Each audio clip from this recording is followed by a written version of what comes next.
Investigation charges back to their 2014 position was mentioned by the Honorable Minister presenting the budget. While I may want to commend you on this government, this question is already being asked by many if we are returning to the dark and gloomy days of agriculture in the Mahaica-Borbis region prior to the days of 2015. Mr. Speaker, I want to put it to the Honorable Minister of Public Works, who presented this budget, and the Honorable Minister of Agriculture. It is one thing to have a budgetary allocation to subsidize for the much needed work in this sector, but another to actually get the monies and work done to the agency intended to carry out the function. So I say to you, Mr. Speaker, this sector is once again heading in a downhill direction. And as such, I said to the residents and farmers of the Mahaica-Borbis region, be strong and hold fast, for the APNU+AFC coalition government will soon come again to rescue the agriculture sector from this deadly pitfall. In this budgetary area, sir, I give this government a D for deception. Mr. Speaker, permit me to speak about the model farm. Mr. Speaker, the region's model farm is currently providing permanent employment for over 30 persons and benefiting their families by providing fresh vegetables for the people of the region, the hospitals, Yugo Chavez Center, and as far as region number 10. It is sad to mention this budget has not catered $1 for the upkeeping of this project. Sir, is this the plan for prosperity? Mr. Speaker, permit me to look at education system sector. Mr. Speaker, when it comes to education, Guyanese in the Mahaica-Borbis region and at large smiled and were uncontrollable with great laughter to see a system transformed from no child left behind, poor quality education delivery, and in many cases, unequal levels of education administered. So one, Mr. Speaker, where indeed the theme of our 2018 budget truly benefits. The journey of the good life continues. Mr. Speaker, it was the coalition government and the hard work of the regional administration who helped the teachers and children of the Mahaica-Borbis region to enjoy 2 new schools built at Port and Calcutta, Maikoni, to the tune of $56 million. No longer are our nursery school children seated under a cramped society hall building. Construction of IT and science laboratory labs at Woodley Park and Belgium secondary schools to the tune of over $26 million. Rehabilitation and renovation of a number of schools throughout the region, including Baijibol Secondary, Mora Point Primary, Carmat Nursery, Rossignol Secondary, just to name a few. Mr. Speaker, these schools are not only in the communities of what some may mention as the black villages, but Mr. Speaker, we have evenly distributed these services to all the villages, eliminating the call of black and red villages in the Mahaica-Borbis region. Mr. Speaker, through His Excellency then, the President of the Cooperative Republic of Guyana, David Arthur Granger, we introduced the 5 B's initiative: buses, boats, bicycles, books, and breakfast, which could have eased the burden off of many parents. To this, the residents of the Mahaica-Borbis region are very much thankful, Mr. Speaker. Mr. Speaker, the APNU+AFC government worked tirelessly to ensure every child stays in school and is given the best possible start in life. Since we know, Mr. Speaker, education paves the way for employment in any country. From this budget presentation, sir, I see that there is little and in some cases no catering for the equal quality and delivery of education to our nation's children. It is in this budget I recognize once again the vast disparity between the coastland and hinterland, rich and poor, affiliated and non-affiliated. Mr. Speaker, public infrastructure. Infrastructural work in every region is of high priority and necessary to enable easy and safe access, transportation, farming, healthcare, education, etc. It was with those in mind that we named and executed all works in term and context of public infrastructure. We were able to upgrade several farm to market roads within the Mahaica-Borbis region, excavate and clear drainage canals. Mr. Speaker, no longer are villages such as Unwawak, Lovely Lass, and Golden Grove are flooded because of a simple rainfall. But Mr. Speaker, flooding in the Mahaica-Borbis region is a thing of the past. We built several greenheart bridges, footpath bridges, repaired the Ithaca sluice, Mr. Speaker, which was neglected for over 2 decades simply because it was termed as a green village. Construction of a modern sluice at the Edward.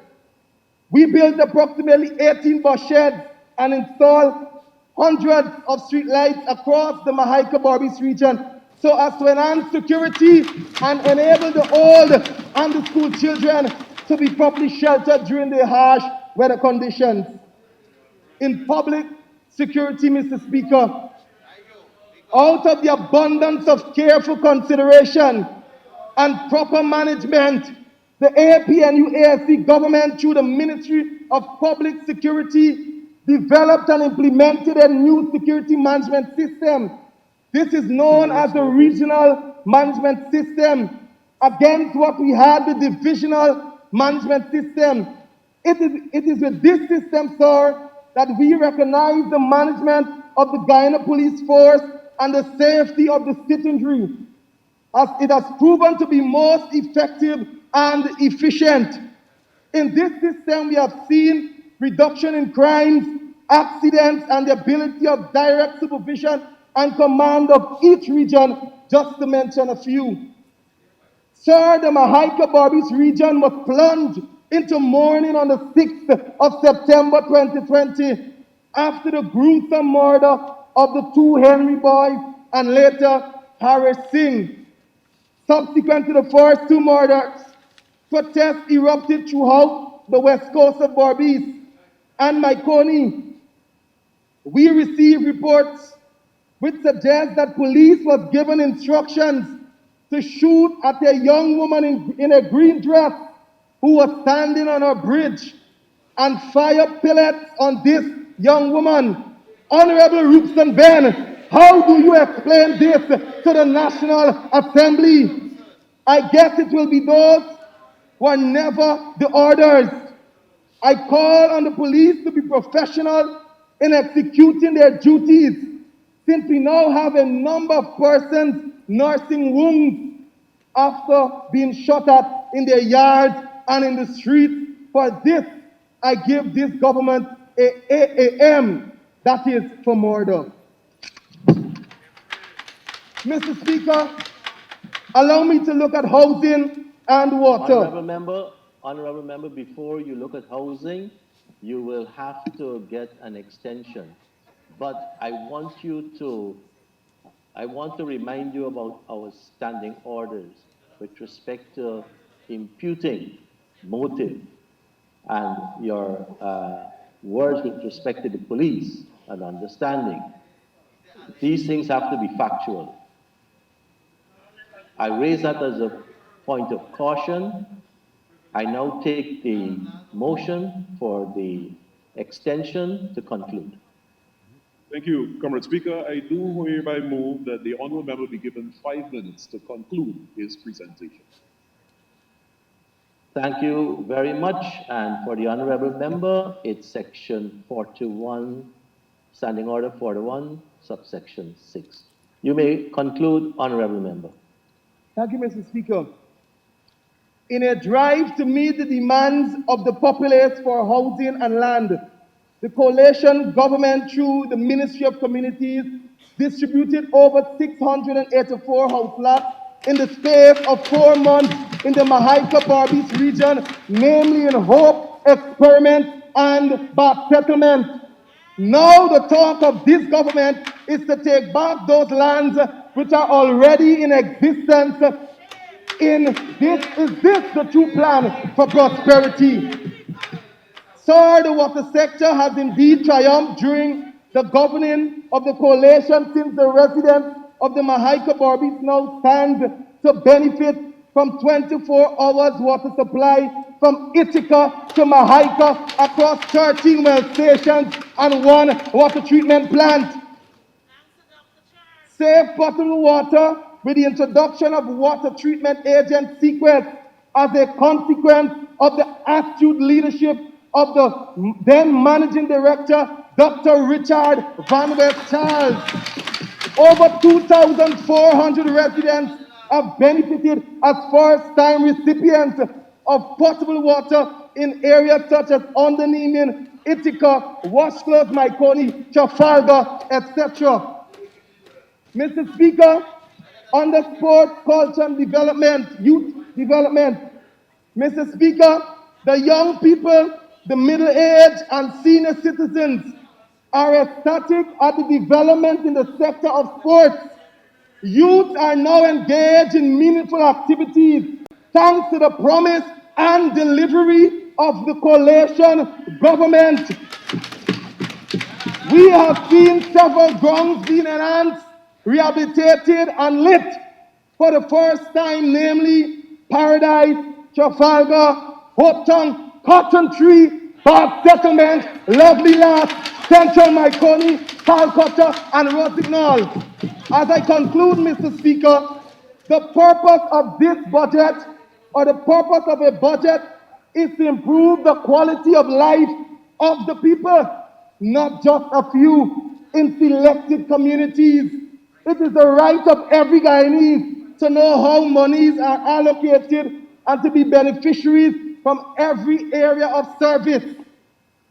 Sir, this dear land of ours cannot descend to such a low in such a short space of time. Where only the rich continue to get richer, the poor poorer, and many just sprung upon. Mr. Speaker, it is with all Guyanese in mind, I say we deserve a better budget. I say we deserve a better budget. It is not just about the amount or the sum of estimate, but rather the equitable delivery of the service or services and goodies to all Guyanese. Mr. Speaker, I pray that the good Lord continues to be with all Guyanese. And as such, the songwriter says, why worry when you can pray? As the Holy Bible puts it in Matthew 6, 25 and 26, therefore I tell you, do not worry about your life, what you will eat or drink, or about your body, what you will wear. Is not life more than food, and the body more than clothes? Look at the birds of the air. They do not sow or reap or store away in barns, and yet your heavenly Father feeds them. Are you not much more valuable than they? That is to the Guyanese. Mr. Speaker, in closing, I therefore propose to this government to give unto every Guyanese what is due to them. In Proverbs 29:1 and 2 says, he that being often reproved and hardeneth his neck shall suddenly be destroyed, and that without remedy. When the righteous are in authority, the people rejoice. But when the wicked beareth rule, the people mourn. I submit to you, this budget stinks. But I find solace in the fact that the coalition government will soon be back in office to govern. I thank you.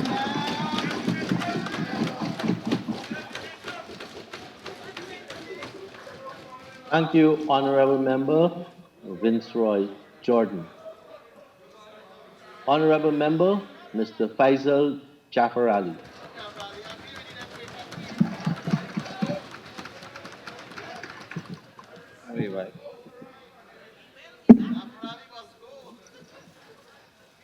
Mr. Speaker, I rise to support Budget 2020.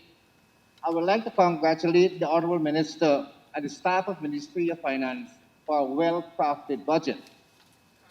Mr. Speaker, I sit here listening to the speaker before me, which was a lot of blue. Mr. Speaker, obviously the Honourable Member does not live in the Mahaica Borbis region, or perhaps he's deaf, dumb, and blind to the needs of the residents of Region 5.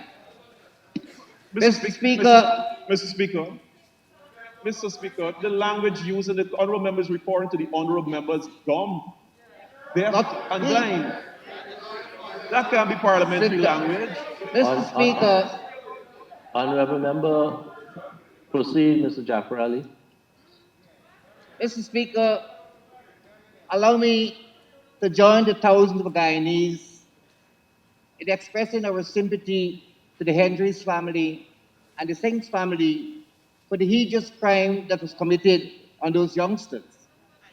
His Excellency Dr. Mohammed Irfan Ali has made it very clear that we will get to the bottom of this crime, and wherever the chips fall, it will fall. Also, I would like to thank the Honorable Prime Minister and Minister of Government who have traveled all the way to visit his family, expressing the sympathy. But, Mr. Speaker, in the same breath, we would like to see justice to the Hendricks family and the Sings family. Mr. Speaker, we also need justice for the hundreds of other Guyanese who were beaten, robbed on those same days. Mr. Speaker, what is clear about those robberies?